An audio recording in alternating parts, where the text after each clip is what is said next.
of our religious liberty being threatened. There's zillions of them all over the place, and you're beginning to tell people about it through this podcast. Tell us about it. Yeah, it's called the First Liberty Briefing, and you can get it at firstliberty.org/ I think it's First Liberty Briefing, if I remember correctly, but firstliberty.org will get you there no matter what. And look, all we're trying to do is tell the stories. There are lots of stories out there, and I want you to come away with, in just about 90 seconds, with an understanding that the threat to religious liberty is certainly real. But there's a lot of hope to be offered here as well. We need to understand the threats, it's called the First Liberty Briefing, that are going against religious liberty in this country. But we need to understand that when you stand up for your religious liberty, good things usually happen. Now, every once in a while, we're going to have something of a downer episode because we need to learn lessons from past failures as well. But more often than not, the stories are good stories to be told. And if we don't retell these stories, if we don't remind ourselves of what has happened in the past, we're going to be doomed to repeat those over and over again. So we want to arm people across the country with the knowledge that, number one, the threats to religious liberty are undeniable, but that there's a lot of hope in the laws, in the Constitution, and in the courtrooms across this country to protect and defend religious liberty for all Americans. You know, last week we were talking about one of your cases. It was one of the matters before you, and Kelly Shackelford actually ended up writing an article about this that was published in the Des Moines Register. And this was a proclamation by the governor that said you could have some specific Bible reading time. And of course, they were attacked. But this is standing, and you are fighting for things like this because we have a Constitution. It doesn't matter who's in power. We have this Constitution. If we will defend it, as you are doing, we can keep our freedoms of religion, of speech, and some of these constitutional rights. Yeah, that's absolutely correct. And, Governor Branstad is to be applauded for kind of weathering this storm. As soon as he had, I think, a constituency group ask him to include this proclamation. And for governors, proclamations are almost a dime a dozen, it seems. There's a proclamation for just about everything in this world. And so, look, he passes this resolution, he issues this resolution, encourages people to spend time reading Scripture and reading the Bible. If they want to do so, there's absolutely no executive mandate that comes along with that. In fact, these are just beyond judicial review. They're executive orders, and presidents and governors and other legislative bodies and executive agencies have been issuing proclamations like this since the founding of our country, and it's always beyond judicial review because this is kind of who we are as a country. But credit to him that he did this, and when all the angry acronyms finally came out and called him all kinds of bad names about pushing these things out into the public and doing this resolution or executive proclamation, he stood his ground. And not only did he stand his ground, we were able to say publicly that this is beyond judicial review and something that's perfectly fine. And I guess he picked up on that because he told the press and said, hey, look, this is fine. We're going to stick to this whole thing. And I've even been told that First Liberty Institute will defend me if we have to. And so we're going to go ahead with this. And we would defend the governor if that push were to come to shove. But the ACLU, the Freedom from Religion Foundation, the American Humanist Association, all these different angry acronyms that are out there right now have all come out against him. But here's the thing. They can yell, scream, and cry all they want. They're not actually going to do anything about it. They've not filed a lawsuit on this yet. They're just hoping that Governor Branstad will not have the backbone that he has to stand up for something he's done. That's kind of going back to what we just talked about, the First Liberty Briefing. That's what we want to have happen here. We just want to see people standing up and have you encouraged by the fact that there are other people in this country like you that are willing to stand up on these issues. And when you do stand up on these issues, more often than not, the Constitution, the laws, they will protect you and your free exercise of religion. And the other part of it is sometimes people are worried about either their job or maybe a lawsuit that's going to cost them money if they do stand. But they've got organizations out there like First Liberty that have the back of people that are standing. So if you stand, in most cases, you're going to have backup. Yeah, somebody's going to have your back. I like to tell our clients when I'm sitting down to meet them for the first time, you're never going to receive a bill from us. We do all our work, thankfully, because there are men and women, many of whom I think listen even to Point of View, that are willing to stand behind us financially, because we don't think you should have to pay an attorney to vindicate your civil rights in this country, to be able to exercise your religious liberty.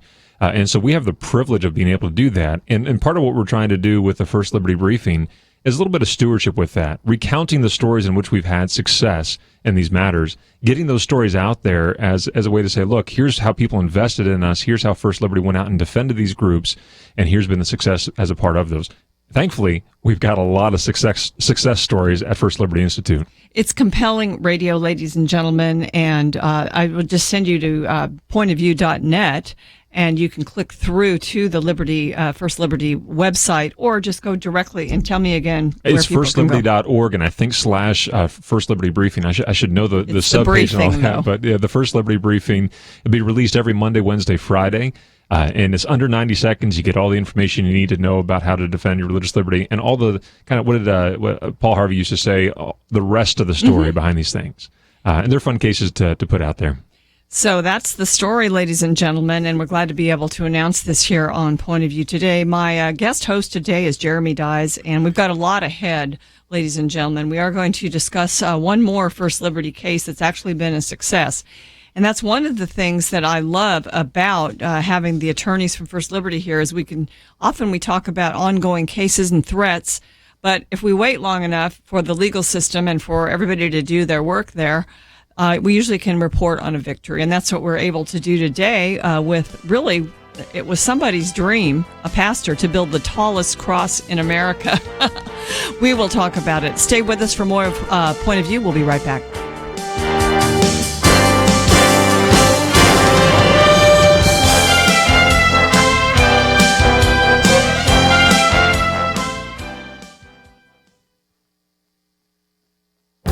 This is Viewpoints with Kirby Anderson. A year ago, I wrote about how the government could be using various programs to prevent businesses that sell firearms from functioning. A recent story by Kelsey Harkness illustrates how this may be happening. She tells the story of Luke Lichterman, owner of Hunting and Defense in North Carolina. He was denied access to a bank merely because he sells firearms. He blamed a little-known program called Operation Choke Point, which was launched a few years ago by the Department of Justice in an effort to fight fraud. It does so by choking off access to various bank services. Critics have said that the program not only hurts illegal businesses, but it also has been used against legal industries, such as gun sellers, that this administration doesn't like. Back in March, Home Trust Bank told Lichterman that they would not allow him to open an automatic clearinghouse payment service for his online gun and tactical store. This was a surprise to him since he has a personal account at Home Trust Bank. It wasn't until the banker discovered that he sold guns that they refused to offer him the services he needed for his business. Lichterman was suspicious of why he was denied services and asked the banker if he could provide an example of another industry that Home Trust Bank wouldn't do business with. The banker responded, pornography. Lichterman tried to explain to the banker that he was not a pornographer, but actually dealing with constitutionally protected goods. Now, because of the publicity in this case, the bank did provide Lichterman with the services he requested. But the story does illustrate why some members of Congress want to end Operation Choke Point and other similar initiatives. This story shows why the program indeed could be a threat to Second Amendment. I'm Kirby Anderson, and that's my point of view.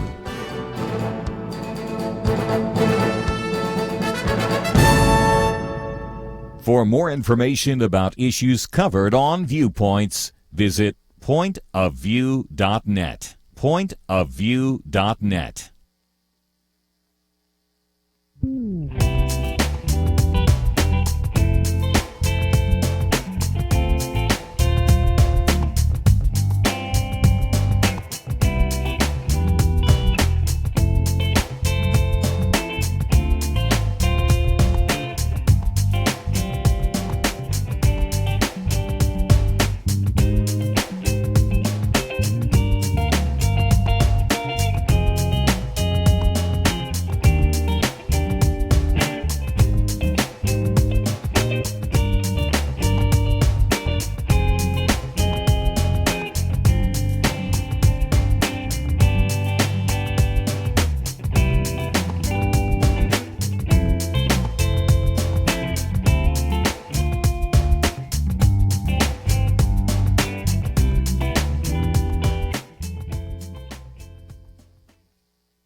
You're listening to Point of View, your listener-supported source for truth.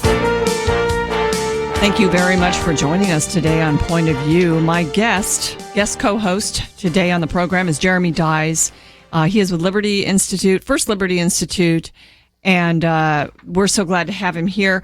We just teased one of the cases, which I think is a fascinating one, Jeremy, and this is comes out of Abundant Life Fellowship. A pastor there named Rick Milby. He says a cross changed his life twice. And so he is really bent on saving a cross or building a cross in his area of Texas that would survive, I guess, all the attacks by the atheists. And that is exactly what happened. There was a cross built.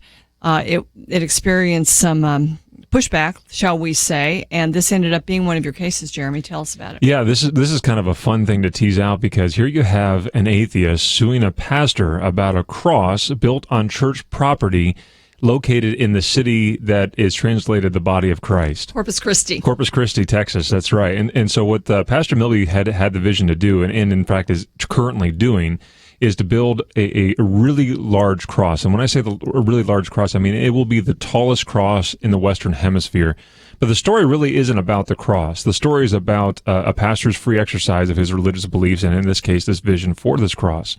So Pastor Milby is sued, and he and his church are both sued by a known atheist, and he's represented by himself. His name's Patrick Green. Patrick has done this a lot of times and caused a lot of problems for a lot of different cities and individuals throughout the state of Texas by agitating against the free exercise of someone's religion. Well, so we discovered that there's a law in the state of Texas that allows a pastor to push back, or any citizen to push back against someone who sues them for trying to exercise one of their civil rights. And so we use that law to file a response to Patrick Green's protest here, saying, look, you can't just use the legal system to harass people the way that you're doing here when there's no basis in law, in fact, for this claim. And so you're going to have to stand to account for this whole thing. So that was a better strategy than just defending against the lawsuit. That's right. And typically what he's done in the past is that he'll file these lawsuits, force people to lawyer up, spend a lot of money, do a lot of activity, and then when anything becomes kind of questioning of his case, he just backs out. Well, this law, as it happens, prevents that process. You can't just get out of it by non-suiting the case, which is what he attempted to do. Somebody else probably should have used this strategy before. Yeah, well, we've had it used against us, so we understand the process of things here, and we've been able to navigate those issues very well as well. So we keep him in the case. He literally yells, screams, and curses at my assistant, myself, everybody. But we finally get close to the hearing. He says he realizes now he's on the hook, and he can't wiggle off. And so he comes and says, hey, can we engage in some sort of settlement? We agree, absolutely. We're not in this for any kind of monetary benefit, or we just want to prevent this kind of thing from happening again and keep you from doing it. Long story short, Mr. Green agrees to a court-approved settlement that has him admit, and he admits this in open court in front of the judge, that the only reason he filed this lawsuit was to harass and harangue this pastor for building this cross. And it also admitted that he would never, that it had no basis in fact or law whatsoever, that he was just trying to be vexatious in his litigation. He was just trying to be harassing towards this pastor. And it promised in the settlement agreement that the court approved and entered onto the record that he would never file one of these lawsuits again. And so here's the fun part of this whole thing, is that we were able to defend not only the pastor and his church, but we're able to prevent Patrick Green from going across the country, and specifically in the state of Texas, and harassing other pastors, which, by the way, he did several of the times since he instituted this lawsuit back in February. We found several other pastors that had been similarly harassed in other counties in the state of Texas. And so we've now put Mr. Green out of business for the time being of using the court system to just simply protest something he doesn't like. You bet you can't do that to the Freedom from Religion Foundation. Well, we hope that they would try to do this at some point, because we'd be more than happy to employ this law against them as well and prevent people from, look, the court system exists for good and right purposes, and you need to have what the law calls a cognizable injury to get into that law, in that system. And it's a very busy place, the legal system. We should not be abusing it to just simply protest something we don't like. It's good for us, and we want to make sure that Mr. Green had the right to be able to access the court system himself if he needed it for getting in a car accident or whatever it might be. But he ought not be using that to push people around, and specifically not to push people like a pastor around for building a cross on private church property. That type of bullying needs to stop. Yeah. Were there any monetary damages? No, there could have been under the law, but number one, we wouldn't have sought those. We would have just sought a nominal dollar damage to make sure that we were compliant with the law. We didn't want any of the money, any of that kind of thing. And under the settlement, we specifically said we're not getting any dollars or cents out of this whole thing. We just simply want Mr. Green to stop abusing the legal system to bully people into some form of submission.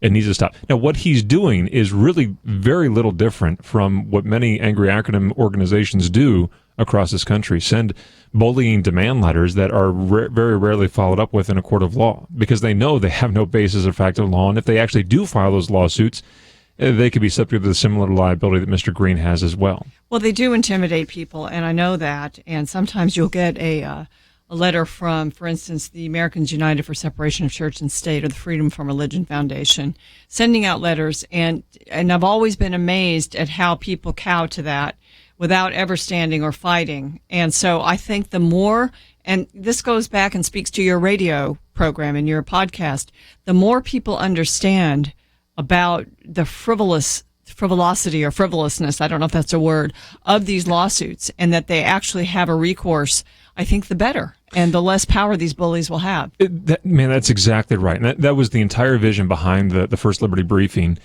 just to tell these stories that when people are threatened, they don't need to back down. That there is help out there with First Liberty Institute and other organizations that will stand beside you, and that the law stands beside you. And if the law doesn't, the Constitution certainly stands beside you in your freedom to exercise your religious beliefs. Excuse me. But we also know, and there's an episode coming out here in the next couple of weeks that'll recount the stories of, or one of the stories of, when we did defend individuals, and specifically a senior center that was able to have the religious beliefs protected, and then one of them went on to become a city councilwoman herself. You know, sometimes we've got to stand up for religious liberty on our own. Sometimes religious liberty defends you, but often enough, we have to be the ones that are defending religious liberty.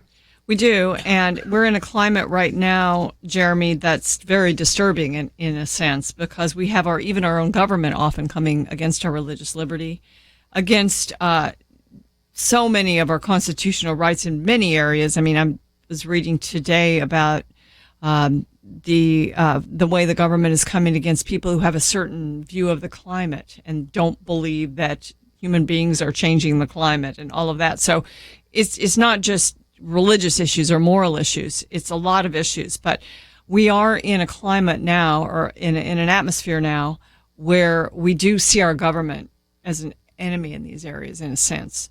And so it's good to see that we still have a constitution, if it's defended properly and stood for, that it doesn't matter who's in power. Mm-hmm. That, as long as we've got groups like First Liberty that know the law and understand the Constitution to go ahead and help people who are challenged, then, we still at least have that to stand on. I think it's, we're in sort of some scary times. That's right. And we're at risk of losing some of these freedoms if we don't use them. Yeah, one of the episodes we actually have up on the First Liberty Briefing right now at firstliberty.org is one of the episodes talking about the Hosanna Tabor decision from early in the 21st century here now, in which the government was trying to basically tell a religious school that was connected to a church who could and could not be their minister. And the law stood up, thankfully, and the First Amendment protected this church to be able to choose who's going to indoctrinate or who's going to teach their children the issues of the faith going forward, and how that then extends to protect pastors and churches everywhere across this country to be able to select their own ministers absent the threats that are coming from our own government from time to time. Even when we have administrations that have a tacit defense of religious liberty, we're reminded that there are a lot of people, even within good administrations, that simply are ignorant of the law and still buy into this myth called the separation of church and state that's out there, and oftentimes ignorantly or intentionally step out and try to curtail religious liberty.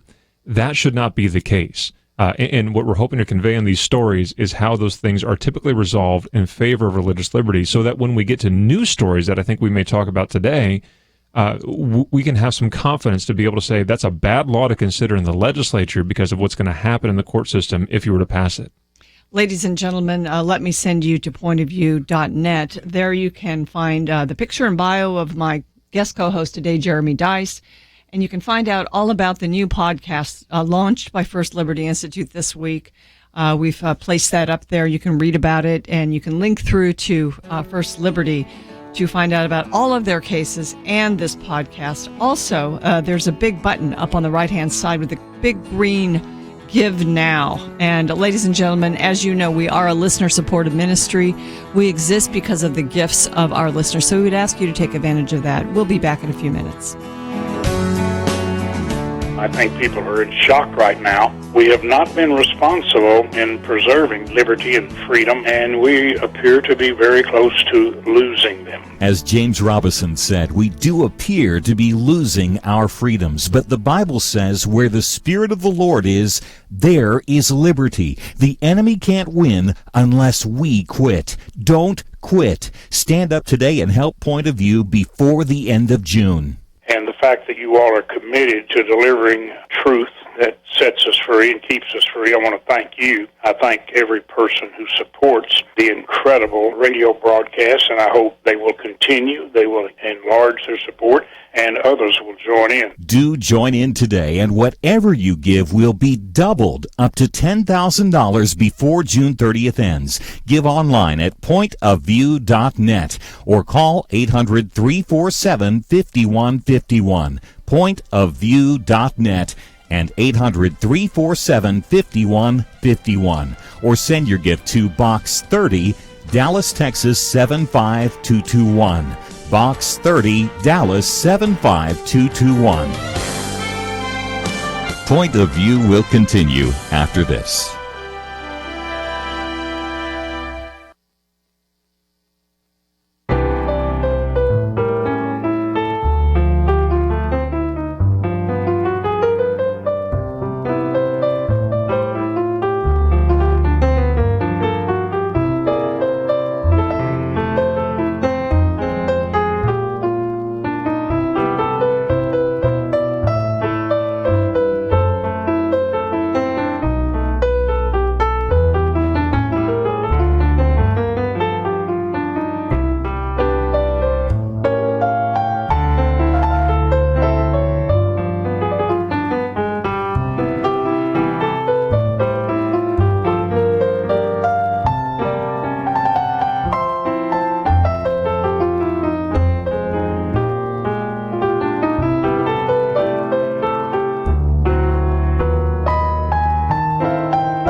to Point of View.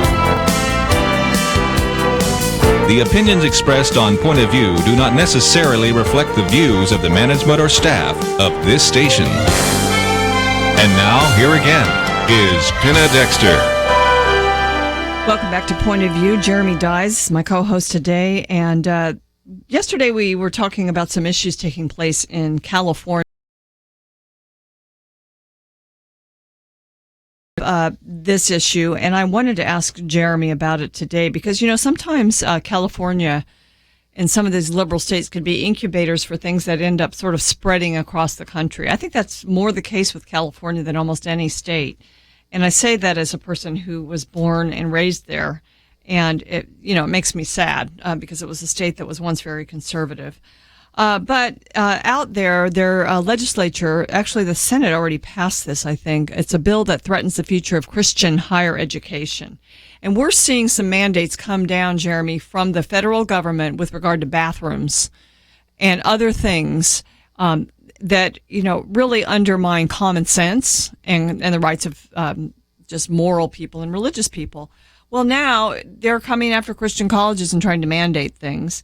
And so under longstanding Christian or federal law, Christian colleges and universities do not have to go along with all the applications of Title IX, which have brought us these transgender mandates.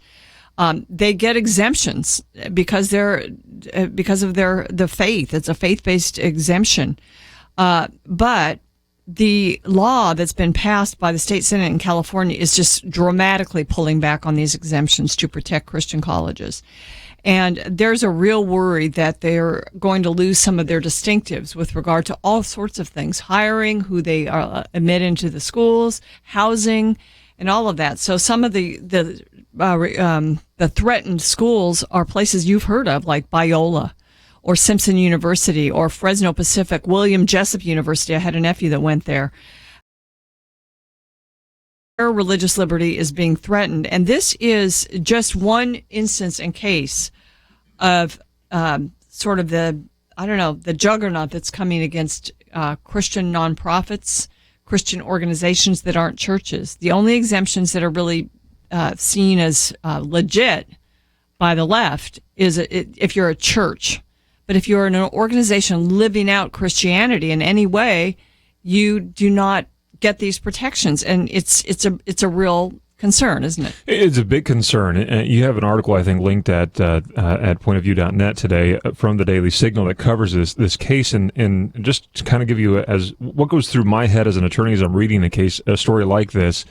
There are several things that jumped out to me. At one point, the article talks about how California's education code had already prohibited discrimination on the basis of categories that a lot of religious organizations would find objectionable, but it actually exempted educational institutions that would find that kind of application to be inconsistent with, and I'm quoting now, the religious tenets of that organization. Well, so in other words, what we have here is what we have in a federal corollary in Title IX, which governs gender equality in colleges and various fundings that go with that. But what the state of California is attempting to do here is to now remove an exemption. In other words, when the law was originally passed in Title IX, for instance, in the 1970s, there was a recognition that, hey, look, we understand that at times one's religion is going to conflict with the goals of the law, but that's okay. While we have a compelling reason to be able to push forward for these laws on various things, we also recognize that it's good, right, and proper for us to find ways that we can respect the often, if not equal, but sometimes even more important role that religion plays in this world, and we want to respect that. To use a convenient example, we want to make sure we preserve the eagle populations in this country. But we also recognize that many Native Americans use eagle feathers as part of their religious ceremonies. Well, we can very easily accommodate that by creating what's called the National Eagle Feather Repository, and we did so in the 1970s, so that Native Americans don't need to go and poach eagles. They can just simply make a request from this repository, and they get these feathers, usually from birds that have died of natural causes. So a creative way to solve the problem. We solve these problems, but we recognize the importance of religion in the process and recognize the ability for the two to coexist. California is explicitly now saying, we don't want this to coexist. One must trump the other. And so now we're removing this exemption to be a much like if in Title IX there's an exemption that says you are exempt, not just accommodated, you are exempt now from these things if you have a religious belief on them. And now people are getting upset that colleges are taking advantage of the exemption. It'd be kind of like someone being upset with me for claiming a deduction on my taxes. The law says that I can do it. Why can't I do it? Now all of a sudden we're saying that's by following the law, you're actually now bigoted in doing so, and that's just wrong. But more importantly, another paragraph talks about how there's a private right of action under this Senate bill that can be used by a student to sue one of the schools if they don't acknowledge their their gender identity or expression or what have you. Now, that goes from being a common defense to one that says I can actually take a school to court and drain them of their resources in court if they don't do what I tell them that they must do and what the government tells them that they must believe. And then there's the added layer of the fact that not only do they have to provide these certain things, they've got to, it says it would require faith-based schools to disclose their religious exemption publicly on campus and in all promotional materials, including brochures, letters to high school applicants, and tours for new respective students. Well, we represented So you're supposed to say, we don't discriminate based on your gender identity to a young person that's coming to Biola, considering going to school there. That person is not probably going to It's actually worse than that. Category. It's actually worse than that. It says that in the words of the law, it would say, we don't abide by the non-discrimination laws of this state because of our religious beliefs. In other words, it's what the state of California wants religious institutions to do is to say, hey, we're bigoted religious organizations. Now, they're not. Of course, they're just following the religious beliefs, and we recognize that right and proper role in this country. But the certain lawmakers want to shame these colleges into believing as the state tells them that they must believe. And so they're going to be required to post. Here in Texas, we've got the open carry laws here, right? So that you see a lot of buildings here that have a big poster out in front that says you can't have open carry in our facility. They effectively want the same thing in the laws here in Texas, or in the laws in California. This is very similar. This is what we call coerced speech, forced speech. In other words, the state is requiring you to say something even if you don't agree with it, or even if it violates your religious beliefs. At First Liberty, we represented a pregnancy resource center down in Austin that had a very similar law to this. That actually required the pregnancy resource center, the people that were trying to protect women from having abortions, it required them to post signs all over their facility that says, we don't do abortions in this facility. And let me just kind of fast forward to the end of that case. The city of Austin, who required this law to be in those signs to be up, they're now one of the biggest donors to First Liberty Institute last year because they lost that lawsuit, and we socked them with a very heavy bill for attorney's fees for forcing this institution for having to say something with which they disagreed. So this law is very dramatic, and it very much curtails the religious free exercise of these institutions to be religious organizations and to have the government respect that difference. It destroys diversity by saying you've got to believe only like we tell you to believe and not in the way that you've been teaching and believing for 2,000 years.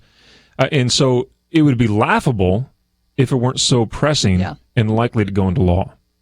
Well, a student, I've had kids that have gone to Christian colleges. You go there, you're not forced to go to a Christian college. You go there voluntarily. You go there because of the beliefs of the school, because of the education, because of the atmosphere. So what they're really doing is stripping away an opportunity for a whole group of people, and they're preventing, and I think the left has as its goal to prevent the growth and the strength of Christianity to become a generational factor, to sort of wipe out that influence, because that's the influence that stands against their plans and their policies for the country. So these young people are ripe for influence, and many parents will pay a lot of money and push hard to get their kids to go to these schools, or the kids, maybe they really want to go to these Christian schools, but nobody's coercing them to go to the school. So that's why it's so interesting when they say they're protecting transgender and homosexual kids. Well, most kids in those categories wouldn't choose these schools anyway. Mm-hmm. But now it's sort of a way of making everyone the same. It has to follow them into their pattern. And that's why I'm saying it destroys diversity. It's saying we're a tolerant and inclusive society, and we will not tolerate, nor will we include institutions that don't believe like we tell them that they must believe. That is foolishness at its outset, but yet we don't see that. That this is in the name of diversity. We must silence people who don't believe like we do. And the worst part of that is it's not private people that are saying that. It is the state that is telling private religious organizations, unless you believe like the state allows you to believe, then then you're not welcome to be part of this public square at all. We fought an independence war on that very issue because we believed you could disagree with the religion of the king and not find yourself in jail. Stay with us. We'll have more on this topic, and we'll open up the phones if you have questions or comments for Jeremy Dys, 800-351-1212. We'll be right back.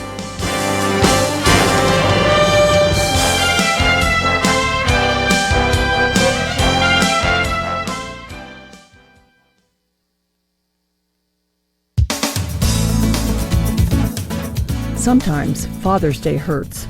Some dads face holes in their lives that their aborted children could fill right now. More than 55 million babies have been aborted in America since the Roe v. Wade decision in 1973. Every aborted child has two parents.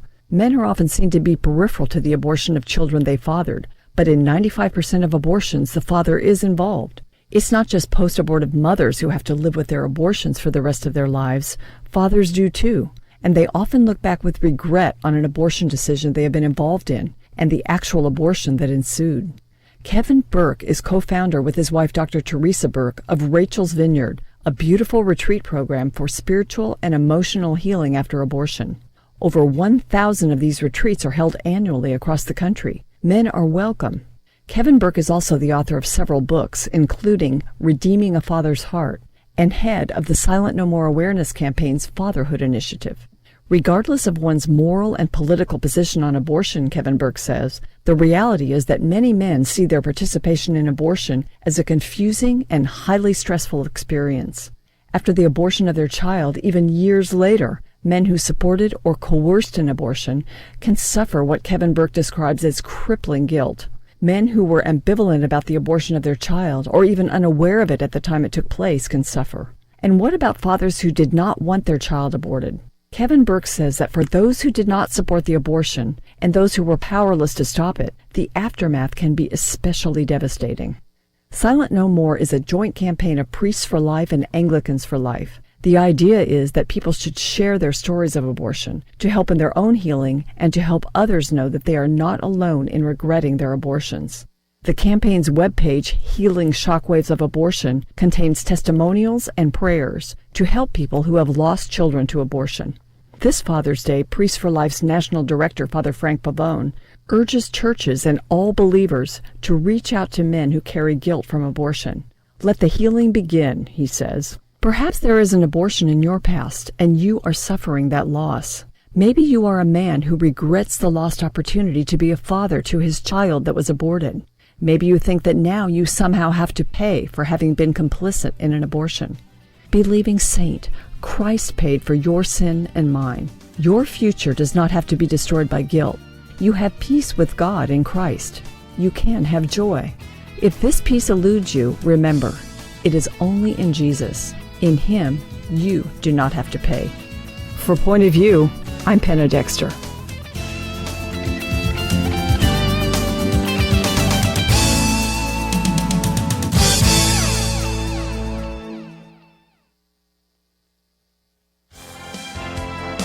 Now, back to Point of View, your listener-supported source for truth. The phones are open, and my guest is Jeremy Dys from First Liberty Institute. We're talking about, and we've posted the article at pointofview.net, a bill in California working its way through the system, and it was actually introduced by State Senator Ricardo Lara from Bell Gardens, California. That's in Southern California. It passed in May, and it's supposed to close a quote-unquote loophole in the law in California, which says private colleges can make admission, housing, and faculty decisions based on gender identity, gender expression, and sexual orientation. But really what it does is it undermines the rights of California Christian universities, religious-based universities, to operate according to their faith provisions and principles. And that's what's sad about it. And I don't know how you fight something like this if you're not a citizen of California. I mean, really, I think it still has to pass the House there. That's right. I'm sure the governor there would sign such a bill. Yeah, I think so. And my understanding is there's ongoing negotiations to see where this thing will go. I want to underscore something that you kind of unintentionally skipped over, and that's the importance of point of view in this kind of an article, because you pointed out that there's the way that this article characterizes this issue is calling it a loophole. Or a little-known loophole. That's what the senator that is introducing this bill calls this exemption. Well, folks, if you're not routinely evaluating things based upon your worldview, which is what Point of View does and does so well, to remind you about how to read the media and read it with clarity and insight and be able to process that through the worldview filters that you have, you'd skip right over to that and be duped into believing that a legal positive right that you have under the law is now somehow a loophole that you ought to be able to close and punish the people for trying to seek protection underneath. It is not a loophole. What we have here, in fact, is a recognition by the state of California previously to this that religion is a good thing in our society. It promotes diversity, it promotes tolerance, and does great things for the country and the city and the states that people live in. What they're attempting to do now is to say, no, we don't want a diverse society. We want one that is monolithic in belief, that only believes in the way that the government tells you that you're permitted to believe. That's wrong, and it's not religious liberty. All right, ladies and gentlemen, we would love to hear from you again, 800-351-1212. And I do worry about this, Jeremy, especially now in light of the presidential campaigns that we've got front and center in our news, in our lives. We're looking at our candidates.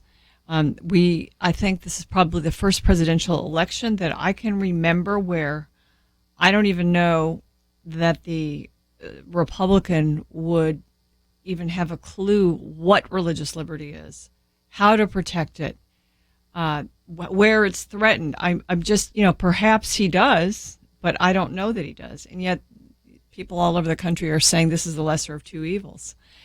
And so, we're in a really interesting time in our country with regard to things that were part of our founding, or one of the reasons our country was birthed. And now we don't even have a champion. Well, we do have champions. I'm going to be disagreeable with you for a moment, Penna, in a friendly sort of way, because regardless of who sits in the Oval Office, everyone that listens on the show can be a champion for religious liberty. And it doesn't take a whole lot of effort to do so. Now, sometimes you're going to be called to run for office, and if you are called to run for office and defend religious liberty, do so. Protect it. It's one of the God-given freedoms we have in this country to be a country that is governed by our peers and governed by the consent of those who are governed. So run for office. But sometimes you're just called to pray and to pray for religious liberty to be protected so that you can, continue to pray. Other times you're going to find that your religious liberty has actually come into conflict with the local ideals of the government or administrations. And so you're going to be given the opportunity to actually stand up as a litigant in these cases and to enforce the rights that have been given to you, not by government, but as the Declaration of Independence reminds us, by our Creator. And if that is the case, then there are champions, or at least there are potential champions to religious liberty all throughout this country. And what we must remember as we approach November is that no matter who wins the White House in November, and I've got my certain personal opinions as to who that should or shouldn't be, or maybe they're not even in the race. But the reality is this: we must hold that person accountable to the ideals and the vision of this country, which was to protect religious liberty for all Americans at all times. And so no matter how they act, it'll be easier with some and harder with others, but we are the people who are the governors of this country and not just the governed. The rights belong to the people of these United States, not to their elected representatives only. They are to be just that, representatives. And if they refuse to follow you and to represent you well, we are duty-bound then to, fire them and find ones who will. But we can be the champions of religious liberty, and it may not take as much work as we may think so. I, for one, am not going to rely upon even the very best of presidents to be the personal champion for religious liberty, because he may not be able to do it all. Yeah. He's going to need He us won't be anyway, able to or she do it. will. Jeremy, I know that you're a Point of View baby, and you grew up with parents who actually listened to Point of View. So obviously, it was parents who cared about these things. You had parents that understood the threats, and now you're all grown up with 4 kids of your own, and you're doing a lot to protect religious liberty. But going back to those days when you would listen, you would hear Marlon Maddox, who Yeah, it was a founded Marlon this Maddox program, baby, right? Or Marlon Maddox baby. And one of the things that Marlon would always say, and that is that you can win an election, and sometimes your favorite candidate will win, but that's not where your responsibility ends. Your responsibility ends by holding people accountable. As a matter of fact, he said that Christians often are the worst offenders because we have families and we want to pay attention to them and be involved in the sports and all the other wonderful, good, and wholesome things that we do as families. But we have to parcel out or apportion some of our time to be involved and to hold our elected officials, even if they're our very favorites. We cannot trust them to always do the right thing. So we need to be paying attention and holding them accountable. And I learned that from Marlon, and you learned it from an even younger age because your folks were exposing you to these ideas. Yeah, and look, they're champions too, right? I mean, I heard you and Penna Dexter and Marlon Maddox and Kirby Anderson sitting in my mother's van. Wow. Right? We're waiting for my sister to get out of that interminably long choir practice after school every day. And we would sit there eating our little snack in the afternoon, listening to Marlon Maddox and Penna Dexter and everybody else, and helping us to process the news of the day. And then we would go home as a family, and we would begin discussing the news of the day. And my parents didn't pull any punches. They brought those things in there, and we discussed them, and they provided great direction on them. And then they'd say, now let's see what Scripture says about this. And so we would learn how to apply our worldview around our dinner table. You want to be a hero for religious liberty in this country, be a mom and be a dad. Take time to sit down with your kids and figure these things out. We tell the story on the First Liberty Briefing, the story of a guy by the name of Desmond Doss, who was the first conscientious objector to win the Medal of Honor.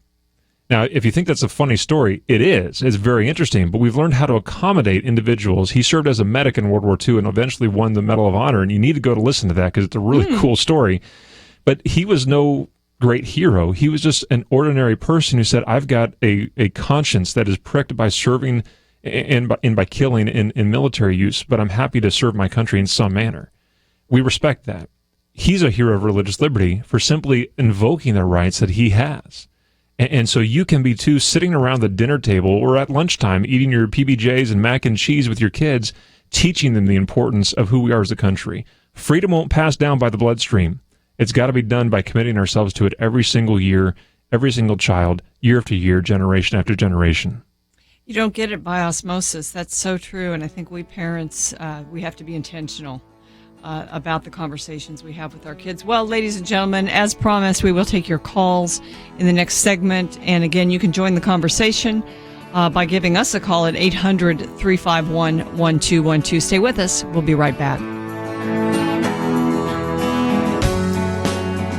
I think people are in shock right now. We have not been responsible in preserving liberty and freedom, and we appear to be very close to losing them. As James Robison said, we do appear to be losing our freedoms, but the Bible says where the Spirit of the Lord is, there is liberty. The enemy can't win unless we quit. Don't quit. Stand up today and help Point of View before the end of June. And the fact that you all are committed to delivering truth that sets us free and keeps us free, I want to thank you. I thank every person who supports the incredible radio broadcast, and I hope they will continue. They will enlarge their support, and others will join in. Do join in today, and whatever you give will be doubled up to $10,000 before June 30th ends. Give online at pointofview.net or call 800-347-5151. Pointofview.net and 800-347-5151. Or send your gift to Box 30, Dallas, Texas 75221. Box 30, Dallas 75221. Point of View will continue after this.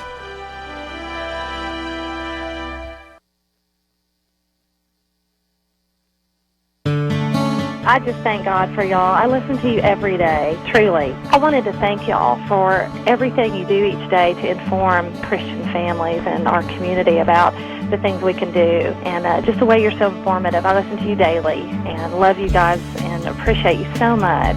God bless you, Kirby, for keeping this show so on track and for the decades of wonderful help to this nation that Point of View has been.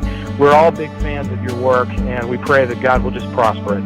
As a Christian, over the years that I've followed this program, I am constantly challenged to be on guard and to evaluate what's going on. And if for no other reason, to protect the caliber and the truth of your programming, I need to participate and to back your program financially to ensure that the truth stays out there for people to hear, to view, and to be a part of.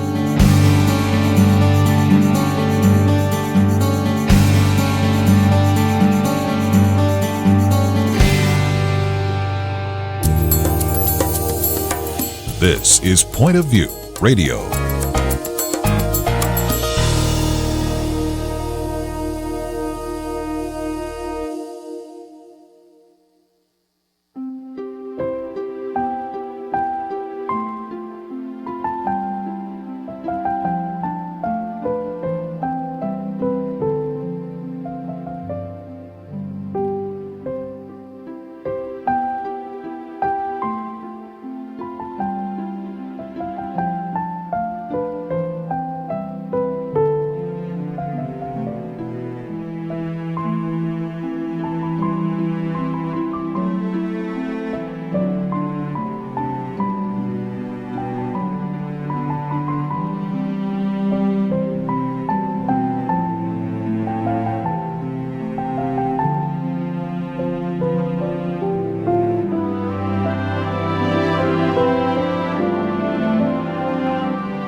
Hi, this is Kirby Anderson. You know, each day we take on the tough issues and provide a biblical perspective to them. The topics we cover are wide-ranging: apologetics, theology, prophecy, creation and evolution, intelligent design, marriage, family, child-rearing, the millennial generation, trends in society, politics, economics, business, religious liberty, the Constitution, public policy, foreign policy, military policy, tensions in the Middle East, abortion, homosexuality, pornography, sexual ethics, media, technology, history, and America's godly heritage.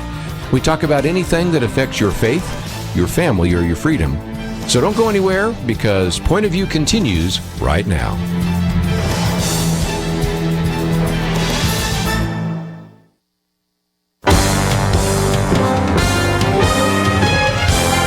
Across America, live. This is Point of View.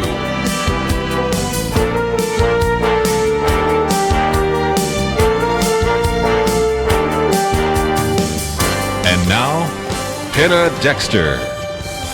And Jeremy Dyes from First Liberty Institute. One of these days, I'm going to be have as a habit, I think, saying the correct name.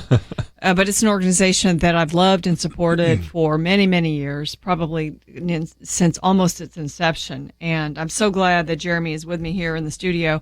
We've been talking about how really our government now is asking us to comply with certain federal dictates that become a burden to religious belief in our country.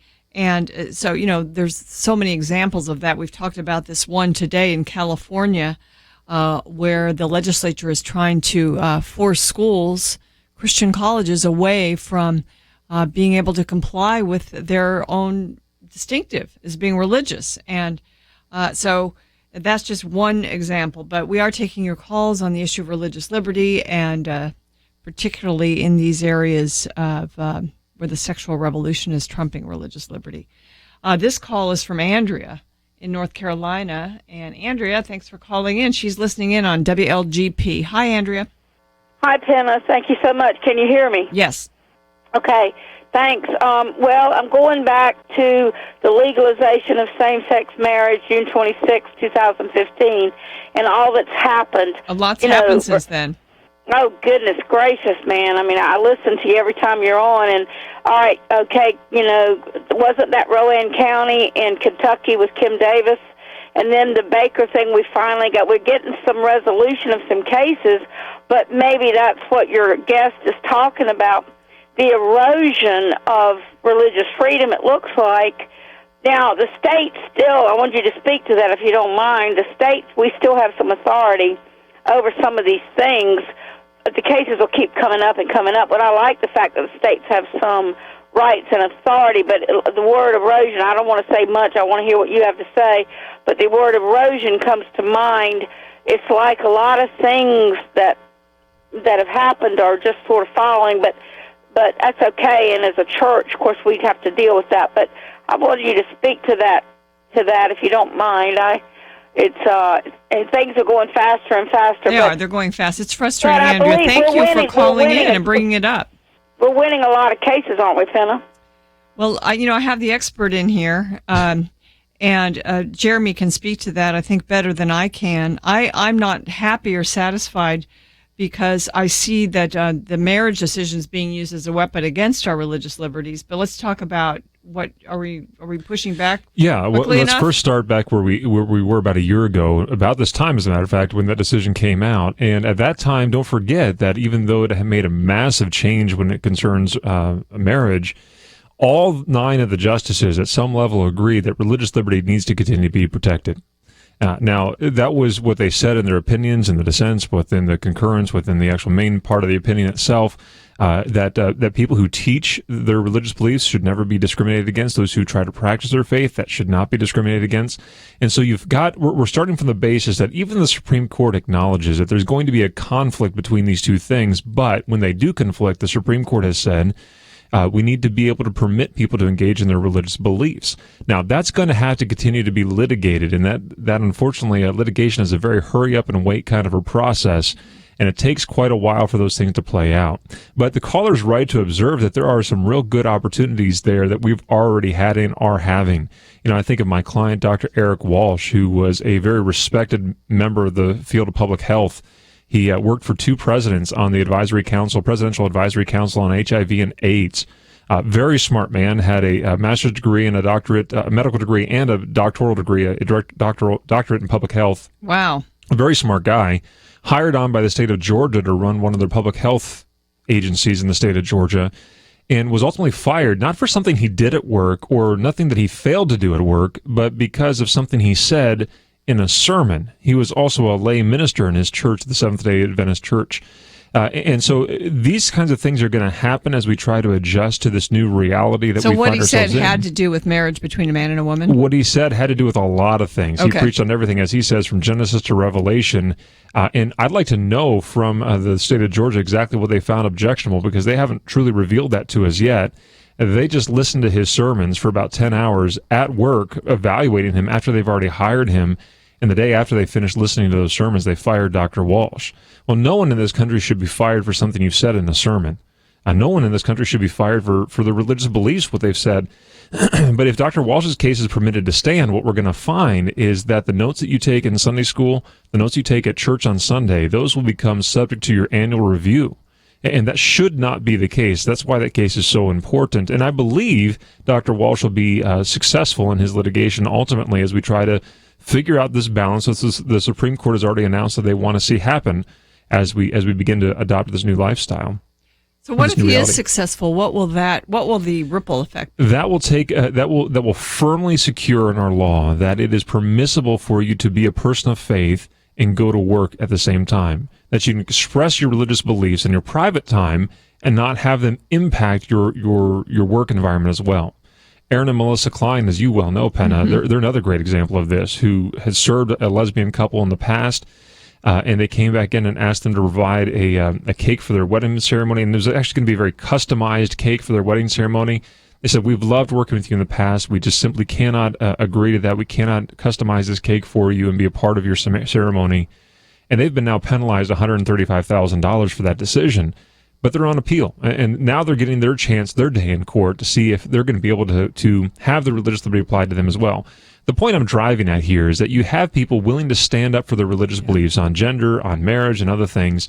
And though we may not be seeing any major culture changes immediately, over time, we're going to be able to take back areas and remind people in this country that religious liberty still exists.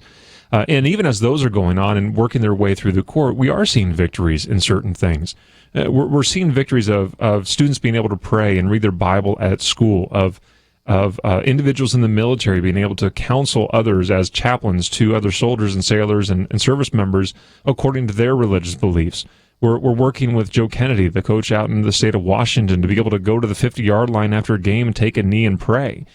So there are many aspects to religious liberty that are well beyond the issue of marriage, as important as that issue is. And we are routinely winning and preserving those issues for future efforts to preserve religious liberty in this country. And it's going to take an effort by all of us to continue to be aware of these issues, standing up for them and litigating them to completion so that we have as much religious liberty as the Founding Fathers put in the Constitution for us to have.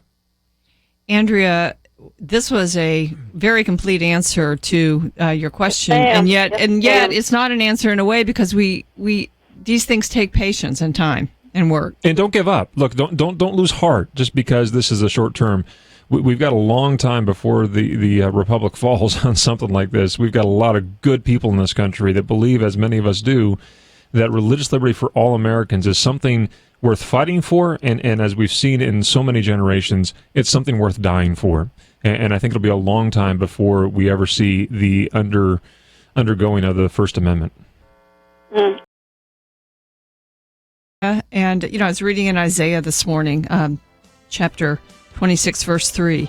The steadfast of mind you will keep in perfect peace, because he trusts in you. That's where we do place our trust, and that motivates this good work. We'll be right back.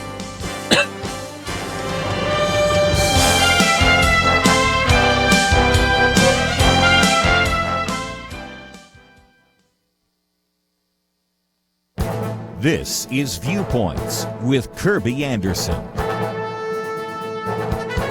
A year ago, I wrote about how the government could be using various programs to prevent businesses that sell firearms from functioning. A recent story by Kelsey Harkness illustrates how this may be happening. She tells the story of Luke Lichterman, owner of Hunting and Defense in North Carolina. He was denied access to a bank merely because he sells firearms. He blamed a little-known program called Operation Choke Point, which was launched a few years ago by the Department of Justice in an effort to fight fraud. It does so by choking off access to various bank services. Critics have said that the program not only hurts illegal businesses, but it also has been used against legal industries, such as gun sellers, that this administration doesn't like.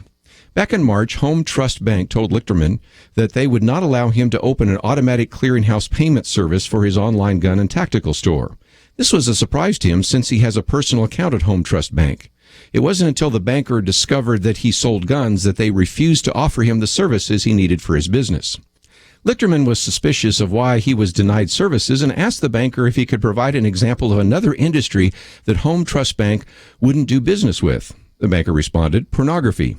Lichterman tried to explain to the banker that he was not a pornographer, but actually dealing with constitutionally protected goods. Now, because of the publicity in this case, the bank did provide Lichterman with the services he requested. But you know, the story does illustrate why some members of Congress want to end Operation Choke Point and other similar initiatives. This story shows why the program indeed could be a threat to Second Amendment. I'm Kirby Anderson, and that's my point of view.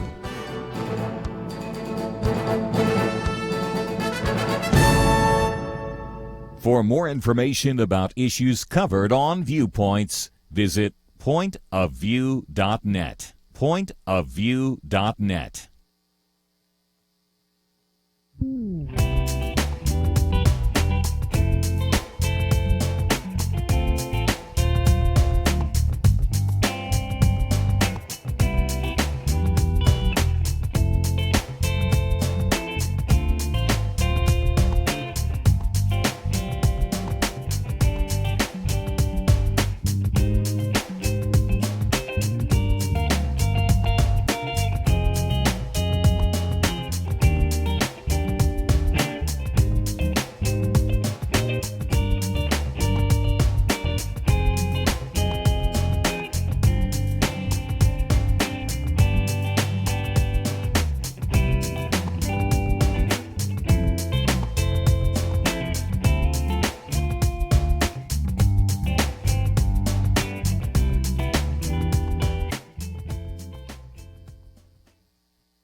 You're listening to Point of View, your listener-supported source for truth. Welcome back to Point of View at pointofview.net. Of course, every day we post articles that sort of go along with, embellish, and give you the background to help you understand the issues we're talking about. And here's one I posted today. This is from Bob Knight, who's actually a frequent guest here on the program. And he says... Well, the title of the article is Exclusive.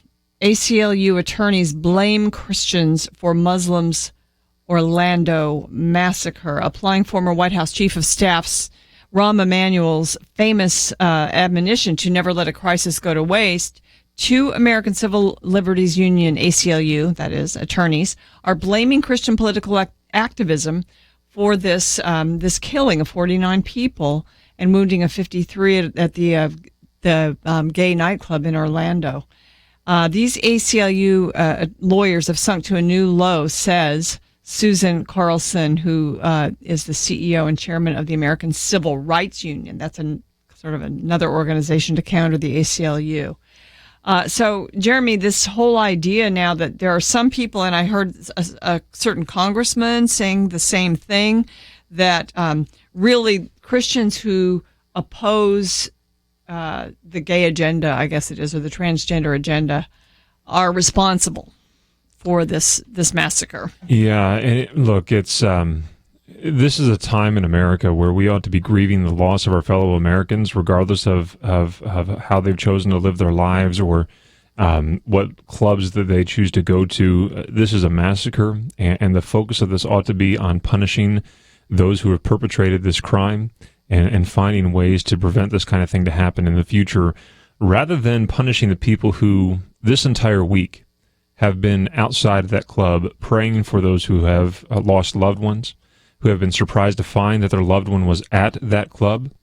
How about the people that were down the street at Chick-fil-A, who's famous for being closed on Sunday, that came in and cooked food for the first responders and for the families who are grieving there? This is just appalling to me that people who have been known as people of peace in this world, people who follow the Prince of Peace, are now being blamed as if they were the ones who had loaded the bullets and pulled the trigger. It is beneath the dignity of most human beings to even assert that such a thing would be the responsibility of people of faith and specifically of Christians. And yet we see some that are willing to take advantage of this situation simply to push forward their agenda. And it reminds me again of our need, our requirement to continue to be vigilant on these issues, to make sure that we are that we are able to push back against the notion that people of faith have no presence in the society. It's not right. But it's a good reminder also to say that, we're not the most popular people in this world anymore. And we need to be ready, as 1 Peter reminds us, to give an answer for the hope that is within us, which also circles us back to reminding us why this program is so very important. So we will learn how to do that day in and day out. Yeah, it's so interesting when these massacres happen. There always is sort of a blame factor that goes in the wrong direction. I mean, we've got, of course, there's one whole segment of the culture who's blaming guns now for it, as if they shoot themselves. And there'll be a debate in Congress, there'll be another vote, and the gun rights people will probably say that our First Second Amendment rights in Congress. But which is shocking. We've had that whole discussion. Remember about a year ago or whatever, there was a major shooting in Kenya, if I remember correctly. It was of activists against Christian individuals in specific. I don't think they used AR-15s over there. How did they commit that crime? I thought only AR-15s actually managed to commit those kinds of genocides out there. Yeah. And then now, of course, we're seeing this agenda. Well, really just people standing up for their rights not to have the sexual revolution sort of take over the culture. That's being blamed. And somebody said in this whole sort of blame game that there have been like 200 anti-LGBT bills. And, to define a bill as anti-LGBT, how do you just define those bills? Most of these are common sense bills that are pushing back. But all of this is supposed to be responsible. And yet, sort of the real, I think, motivator for this guy was probably his Islamic faith.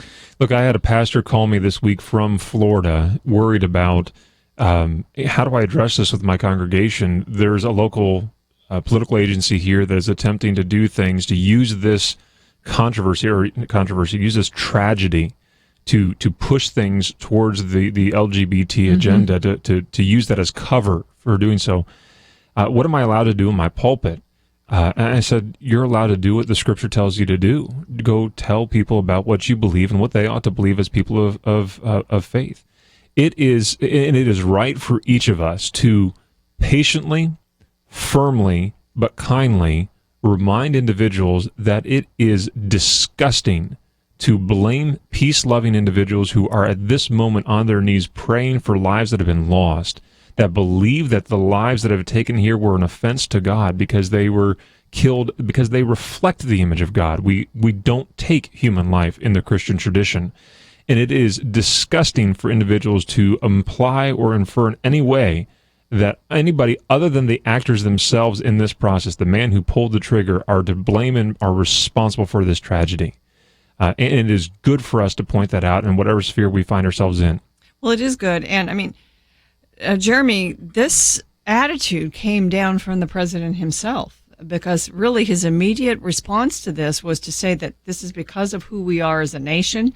We're wrong in the way we are because, we're responsible for this. And I'm looking at a piece, and, our media, our major media outlets, this is the New York Times.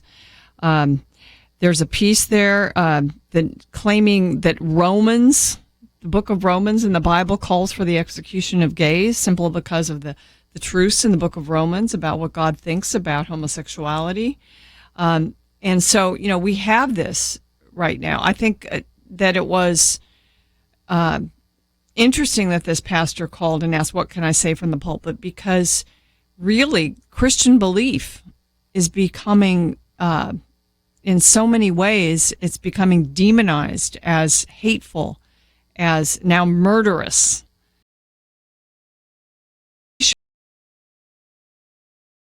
I'd say a decade ago, we're seen as good people, are now seen as bad people. Yeah, good is that's becoming right. evil, evil is becoming good. Yeah, and it's it is beneath the dignity of this country for people to be Americans that fill the pews of churches across this country are to blame for the deaths of 50 people, 49 people in that Orlando club. We ought to be able to be civil towards one another. That's what the First Amendment allows us to do and wants us to do, to be able to convince each other, disagree if we must, but be able to come across as friends and as fellow countrymen. This type of blame game that the ACLU has done now in Florida, that the president has led the charge in doing, that is not creating a united States of America. It is creating a very divided states. And that should not be. This is not the time to be advancing a political agenda of any kind. This is the time to grieve with people who have lost fathers, brothers, sons. It's the time to pray for those families that they will be comforted and have peace themselves. It is not the time to try to sneak through political agendas and blame your political opponents because they somehow are in some very tangential way connected to the club atmosphere. That's not right. And I think every common sense individual in this country understands that. And so if you're one of those common sense individuals out there that gets that, don't back down off of that. Don't be afraid of that. And remind people that it is okay to have disagreements and that you love everyone who's been made in the image of God. Yeah, I do think, though, to say that we shouldn't advance a political agenda, and, Rahm Emanuel said, let no crisis go to waste. But the reality is that the shooter in this case, and really in many of these mass shootings, has been motivated by radical Islam, by a quote-unquote religion, sort of an ideology. And so, our side is doing that, although I would have to argue that rightly so in a sense, because there have been so many signs in this man's life throughout many years that he was motivated by this, that he was acting out certain things because of it, and now he's done the ultimate acting out of committing mass murder. So, we've got a break coming up, and we certainly would welcome calls on this, 800-351-1212, and we'll discuss it here at Point of View. I do want to, again, point you to the Point of View website for backup articles and information on all of the things that we've been discussing today, including the link to First Liberty Institute. And now you'll be able to listen to the podcast that Jeremy Dyes has been hosting, and they're fun. I think I want to go in and take about an hour and listen to a bunch of them. How many do you have up there? We got 5 so far. Okay, we'll release great. one every Monday, Wednesday, Friday. Fantastic. So go to pointofview.net. Certainly the donate button is there for your full use. We would appreciate that. We'll be right back. I think people are in shock right now. We have not been responsible in preserving liberty and freedom, and we appear to be very close to losing them. As James Robison said, we do appear to be losing our freedoms, but the Bible says where the Spirit of the Lord is, there is liberty. The enemy can't win unless we quit. Don't quit. Stand up today and help Point of View before the end of June. And the fact that you all are committed to delivering truth that sets us free and keeps us free, I want to thank you. I thank every person who supports the incredible radio broadcast, and I hope they will continue. They will enlarge their support, and others will join in. Do join in today, and whatever you give will be doubled up to $10,000 before June 30th ends. Give online at pointofview.net or call 800-347-5151. Pointofview.net and 800-347-5151. Or send your gift to Box 30, Dallas, Texas 75221. Box 30, Dallas 75221. Point of View will continue after this.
are listening to Point of View.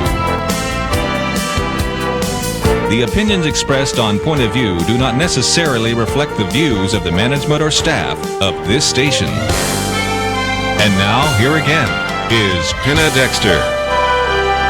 Well, reading from the book of Romans, I'm not finding anything there, Jeremy Dyes, about killing gays for their homosexuality or anything like that.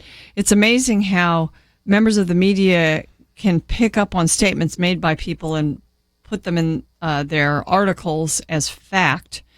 But we know that this is not the case. Here's some background that was given as commentary about this whole idea that the book of Romans advocates killing homosexuals. As a matter of fact, Muslim countries do use their religion and some of their religious tenets as sort of the reason to execute homosexuals. So that does happen in a religion, but not Christianity. But in Romans, Paul is defending Christianity and its mission. There are law themes and gospel themes. The law themes include believers' struggles with sin and our hardened hearts and God's wrath against sinners. But we also know that Jesus Christ paid the price. And, I suppose if people looked at the penalty for sin in the Bible, which is death, but don't read on to the free gift of grace in Jesus Christ, and it's also spiritual death, eternal separation from God, they may interpret it that way, Jeremy. I don't know. I just encourage that congressman to keep reading past Romans 1 until he gets to at least Romans 9, and then it starts to get really, really hopeful to things once you've understood the entire unpacking of the, as they called it, the Roman road, if you will, to get to the point where now it is saying, but God. And that's where the great reality comes out. And it'd probably also be wise for the congressman to be a congressman and not a theologian. Yeah. And also some of the members of the media, I think, people tend to become experts on the Bible, but they're selective experts. And that's my point, exactly. Spend some time reading Scripture. We invite you to do so, but recognizing that the arc of Scripture is very much towards the Prince of Peace, who has come not to wage war, but to pay the penalty for those to whom he set his affections upon and for those for whom he has died. Ladies and gentlemen, we've got a full bank of phones here at Point of View. Let me go to South Carolina. Charmin, listening in on GNN. Hi, Charmin. Thanks for calling in. Hey there. Yes. What I was saying is that it is critical right now that Christians take the right response to the tragedy, and it is a tragedy that has occurred in Florida. If I could get there, I would definitely be praying with people. I would be releasing them from any guilt or blame, because God does not ask us to wield the sword of blame. He asks us to love and respect each other. That is what we're called to do. We're to show them the love of Christ, just as Christ did when he was on this earth, as an example for all of us. And I get really frustrated. I think you said it so well. I find myself not able to watch the news. I typically watch Fox News. They're a little more conservative, but they pick apart and pick and choose what they will air and what they will cover. And, I said this earlier when I was talking with you, that Jesus said, I didn't come to condemn, I came to give you this example of how you are to live. And he even told Peter. Well, he also came to pay the price for our sin, because we will sin. Absolutely. Absolutely. And we cannot wash that down. We just can't. We can't whitewash that. We just have to lay it out like it is. And then he told Peter in the Garden of Gethsemane that if you live by the sword, you die by the sword. Did he not say that to Peter when he whacked off the Roman centurion's ear? Mm-hmm. And even Jesus healed that man's ear. I mean, he put his ear back on. And this is what, if Jesus were here now in Florida, he would be offering love and peace to them. And see, the other thing I think we tend to get wrapped up in, and we like to categorize sin. Well, sin is sin. I mean, that's just what it is. I sin every day. That's why the Lord's mercies are new for me every morning, and I call upon that. And I declare that for myself every single day. So to say that my sin is any lesser than the sin of any person in that community of LGBT is wrong, because then I've entered into judgment, and that is wrong. And I think we have to really guard ourselves as a Christian community against falling prey to want to judge a community of people. We're not called to do that. We're called to love them. Now, we are called, once we bridge that gap with the love of Christ for them, then we are called to lead them into repentance. We would never push them into repentance. We lead them. And we lead them by an example. And see, the beautiful thing that has happened here is that is exactly what has been going on down in Florida and across this country, is that the major response by Christian leaders, by the local community of faith down there, has been to show love, to show prayer, to show concern and care well. Yes. So I want to remind you and others, you sound like such a nice person on the phone, and I hope you, if you ever have friends that tell you that the ACLU will protect your religious liberty, I hope you'll remind them of this story, because this is exactly what we see now. Their face has been revealed, that that the religion of peace, that are followers of the Prince of Peace, are responsible for the killing of the men and women in this club. I just think we need to remind people of that whenever this comes up. This is what they have now said, and they're going to have to stick by those thoughts into the future. And it is incredibly rude. I'm trying to find good words to describe my frustration and anger on this point, to say that people who are of a faithful, peaceful religion are somehow responsible for pulling triggers and killing people. And then having the audacity to go from there to say, oh, yes, we defend religious liberty all over the place. Wow. Hey, Chairman, thank you so much for your call today. I really appreciate it. You know, one thing I do want to mention is the activism of Christians in standing for righteousness and truth in our laws, that's being perverted to be blamed now for these murders. That's what's happening, and it doesn't mean... I mean, yes, we want to lead people to Christ. We also stand for righteousness. There's all kinds of balances, and we have the right to do that in our country. And what the ACLU is trying to do is to intimidate you from going and standing up for your religious beliefs anywhere else by categorizing them. The media. Yeah, they use the media in a very perverse way. Yeah, and the media is fully complicit with that. Well, thanks, Sherman, for your call. We really appreciate it. Well, Jeremy, this is turning into a fun show and a packed bank of phones. Our number, again, 800-351-1212. If somebody drops off, you might be able to get in. We will see. Let's go to Debbie in Missouri. Hi, Debbie. Real quick before the break. Hi, how are you? God bless you all. Listen, if anybody wants to place the blame for the deaths of those 49 people, then they need to place the blame at the White House. You know, I think we should place the blame on the person that perpetrated the shooting. Well, no, and okay, so I agree with that, kind of, but here's the deal. There was a former FBI director on, and he said that the White House told him if anyone calls with any suspicious behavior coming from a Muslim type, person, ignore it. Don't do anything about it. And when that man walked into that gun store and bought what he bought and tried to buy other things that they didn't allow him to buy, the first thing that man did in that gun store was to call the FBI. It's not like they didn't know. They were ordered by our commander-in-chief, if you want to go as far as that, is to call him that, to stand down. It's no different than the Border Patrol down in New Mexico and Arizona. It needs to stop. The man is absolutely ruining everything about America, not just Christian Judeo societies and thought processes. It needs to stop.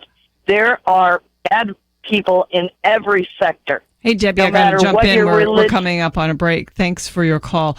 Well, she's expressing what we're seeing and really reading in the news every day now, all the signs about this young man. I mean, it's hard to say whether or not he could have been either incarcerated or stopped because of his behavior throughout his life, which he exhibited signs that he was radicalized and becoming more so. And, this is a situation and really an atmosphere that our country needs to learn to deal with, and is certainly part of the debate in the presidential campaign. We have looked the other way, I think, on a lot of signs of radicalism during this administration. There is no doubt about that. And so this is got to be a subject for this political campaign, and let's just hope and pray that somebody begins to make some good common sense about it. Ladies and gentlemen, we continue to take your calls here at Point of View. We'll be right back.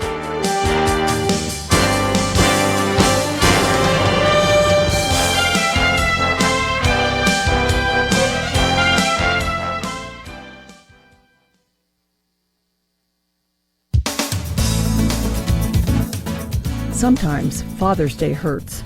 Some dads face holes in their lives that their aborted children could fill right now. More than 55 million babies have been aborted in America since the Roe v. Wade decision in 1973. Every aborted child has two parents.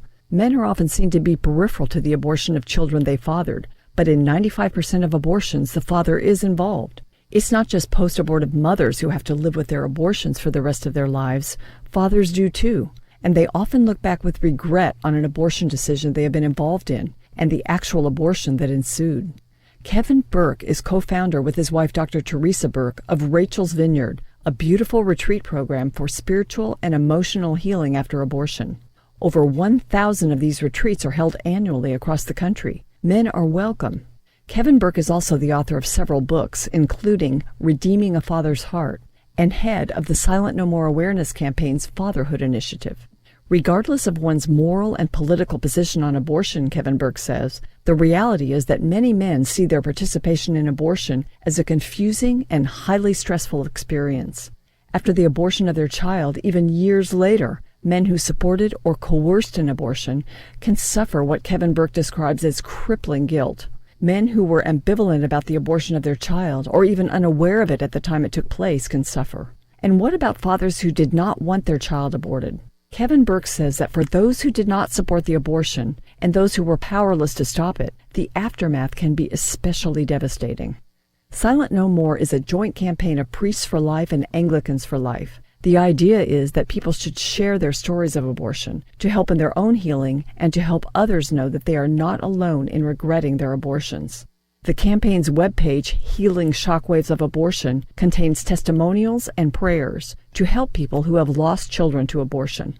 This Father's Day, Priests for Life's National Director, Father Frank Pavone, urges churches and all believers to reach out to men who carry guilt from abortion. Let the healing begin, he says. Perhaps there is an abortion in your past, and you are suffering that loss. Maybe you are a man who regrets the lost opportunity to be a father to his child that was aborted. Maybe you think that now you somehow have to pay for having been complicit in an abortion. Believing saint, Christ paid for your sin and mine. Your future does not have to be destroyed by guilt. You have peace with God in Christ. You can have joy. If this peace eludes you, remember, it is only in Jesus. In Him, you do not have to pay. For Point of View, I'm Penna Dexter.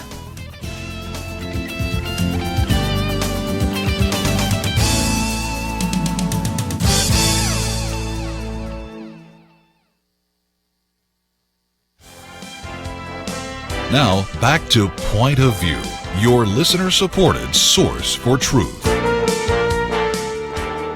Welcome back to Point of View. I'm Penna Dexter. Jeremy Dyes is here. We've got one more segment to the program. We had a caller that made strong statements, and, a lot of us are feeling a lot of emotions right now. We're very upset that a person who's, got a sort of a radical ideology and has exhibited that has not been stopped before now, and then all of a sudden there's 49 people dead and 53 people wounded. So it's making us mad.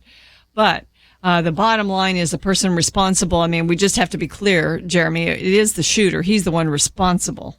That's right. The person that has pulled the trigger is the guy that is responsible and we ought to be angry at. We can also be angry at the words of others, like this irresponsible person from the ACLU who at one time speaks tolerance and then blames people of peaceful faiths as the ones being responsible for these killings. They need to be reminded that that's irresponsible behavior as well. I defend that person's right to be able to say that and be free to do so, but it is at the same time a woefully disgusting and despicable thing to allege towards people. And those that promote that idea, even up to the office of the presidency, ought to be roundly opposed as well.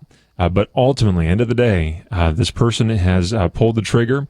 He has now met his maker. He is now responsible to that maker and has answered in judgment to that maker for his crimes. Even though he escapes earthly justice, it doesn't mean that he escapes eternal justice. Jeremy, before the end of the program, I do want to ask you a little bit about presidential politics. We usually spend a lot of time on it on our Friday Are we still show. talking about that? It's still going on, huh? We still need to talk about it. And one thing I think that was interesting was that, you know, when Donald Trump sort of became inevitable as the Republican nominee, and it took Paul Ryan, the Speaker of the House, a little time to kind of say that he would endorse him and get on board. And we were just watching all of this play out, and people have different opinions about it. But now, because Donald Trump has made some statements that are, you know, they push the bounds of the Constitution to some degree, and they kind of show that he's got sort of some sensibilities toward being a leader that goes beyond Congress on things. And so, you know, I can see the concern in Paul Ryan, but he's still going to endorse Trump. And this is the situation we're really in right now. We still have a Constitution. We have two people running for president, one who I don't even think he knows it exists. And the other one is probably more objectionable than most of us because she'll bring leftist socialist policies. And so we're in a very strange time, I would say. No, I think Paul Ryan has done a smart thing here, maybe intentionally. I hope he's done it intentionally. The way that you need to work with a guy like Donald Trump is to not give him everything he wants immediately, but make him come to you. And so I think the sense that I get out of Speaker Ryan is that he recognizes that reality and says, "Look, I'm willing to get behind you for now, but I can pull that back out, and you're not going to lead me around by the nose. We're going to at least have a mutual respect for one another to get things done into the future." I don't know if that'll be the case or not. You know, I think this way it's supposed to work anyway. That's right, and I think there's been a lot of evangelical leaders that have made that mistake by jumping on the Never Trump bandwagon. I probably default that way, probably in some respects, just because I'm disappointed by that selection. However, one of the greatest thing, the number one factor for me in any election right now is who's going to be able to replace a justice that is as conservative or more conservative than the great Antonin Scalia. And I don't think that's going to be Hillary or Bernie that are going to be able to do that. I've got my concerns about Mr. Trump doing so either, but to just be declaring a position allows him to walk away and say, well, I don't need to worry about them anymore and can go focus on other people. My boss, Kelly Shackelford, has not endorsed anyone for president yet, and he's got the ins and outs of politics across the country. And I think he's going to be in a meeting next week with several evangelical leaders at which he's going to be asking Mr. Trump about those justices and those judges. And I don't know what Kelly's plans are in terms of endorsing, but it makes sense to make sure that we hold our lawmakers accountable and keep them to that position to be putting in good policies, but at the presidential level, who they select as a justice is going to be, and not only a justice of the Supreme Court, but then judges all the circuit courts and district courts across this country, is of an enormous consequence right now. And I think we do stand on a knife's edge on that point right now. We are on a knife's edge. And Kelly did mention to us when he was in the studio I think it was last week or the week before, that he would be going to this meeting this week in New York, where Donald Trump will actually be meeting with leaders of various influential Christian conservative organizations across the country. And ladies and gentlemen, you might be praying for this meeting because you're going to have people who are thinking this through from, yes, a biblical and a Christian point of view, but all over the map on where they stand with regard to the influence that Christians can have over this. You know, I think there's a big hope that a lot of these people can influence, educate Donald Trump, that they can do so by having him in their midst, asking him questions, gently moving him in certain directions. I mean, there's some parts of me, Jeremy, that think that he he's a blank slate on some things, and that he could be educated, but I'm not sure. Yeah, I don't know where things will go, but I do know that if we just simply write him off, there's no hope of pulling him back in another direction. And if we give him everything he wants right now, there's no hope of having influence. And so it's a very careful push-pull dance that's going on right now with a lot of leaders. You're right to say we ought to be praying for Kelly. I'm sure Tony Perkins will be there, and several other individuals who are of influence in the party. And I think of Tony, especially Tony Perkins, because he's on part of the platform committee for the GOP. Mm-hmm. We've got one platform on the Democratic side that is against issues of religious liberty, that is against a marriage, it is against pro-life positions. We can't have two that are like that. And so it's essential for guys like Tony and others to be able to craft a platform, kind of the mission statement for the party for the next 4 years, that continues to uphold religious liberty as a fundamental human right, that upholds the right to human life, to be able to experience those beautiful fundamental rights of religious liberty, and on down the line. We had a caller earlier in the program who asked about after the marriage decision, had religious liberty been strengthened? And, it was hard to answer that. It was, there have been a lot of attacks on religious liberty because of that decision and since it. But I think to some degree, Jeremy, the platform will take into consideration the marriage decision. There will be language that's added into the platform, hopefully, and these friends that we know that are strong on these issues will hopefully add good language to strengthen religious liberty in reaction and sort of stand against the threats that have come from the marriage decision and other things. So in that sense, maybe we can answer her question, yes, that there is some sort of strengthening. Well, I think we answered the way we did there is to say that the battle's not over and the fight is not lost. It is up to each of us to continue to press within our circle of influence how the platform is to be worded, how it affects us at the local level, going to our school board meetings, going to our city council meetings, going to our local community gatherings, and encouraging others of like mind to speak out as of one voice on these issues, encouraging our state lawmakers to protect religious liberty in all respects, encouraging our national leaders to speak boldly on the issue of religious liberty and other things, to say, no, we're not going to bend on these issues, and to preserve this for the future. I said it earlier, and I forgot to attribute it to the right guy, but Ronald Reagan was the one who said that freedom is not something we pass down through the bloodstream. It's something that requires us to routinely transmit that by actual words and actions to our future generations. And if we don't do that, we will not have a liberty in the future at all. Ladies and gentlemen, if you care and if you are a believing saint, you will never be bored. There is plenty for you to do. And we thank you for joining us today. We hope that you'll have a wonderful weekend. I want to say thank you to Tina. Tina filled in for Catherine this week, and thank you so much. And also to Andrew and Shamila for doing the website. And Jeremy, thank you so much for being here. It was fun to have you. My pleasure. Always good to be back. Well, it's good to have you. Ladies and gentlemen, don't forget Jeremy's podcast at firstliberty.org, or you can go through pointofview.net. Have a great weekend.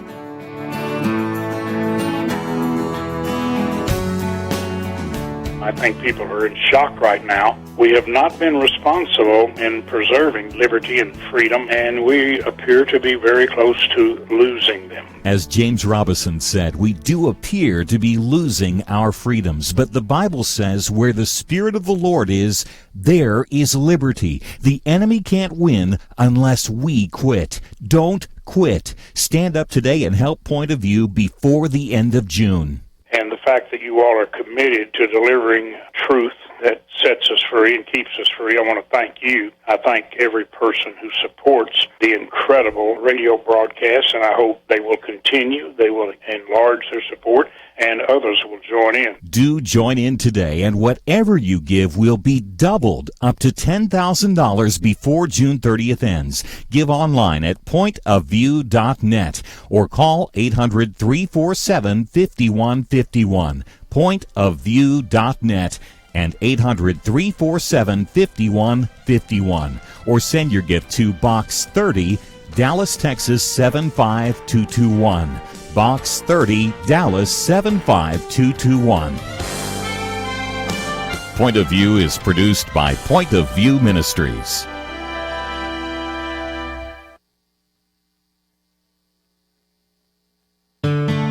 I just thank God for y'all. I listen to you every day, truly. I wanted to thank y'all for everything you do each day to inform Christian families and our community about the things we can do, and just the way you're so informative. I listen to you daily and love you guys and appreciate you so much. God bless you, Kirby, for keeping this show so on track and for the decades of wonderful help to this nation that Point of View has been. We're all big fans of your work, and we pray that God will just prosper it. As a Christian, over the years that I've followed this program, I am constantly challenged to be on guard and to evaluate what's going on. And if for no other reason, to protect the caliber and the truth of your programming, I need to participate and to back your program financially to ensure that the truth stays out there for people to hear, to view, and to be a part of.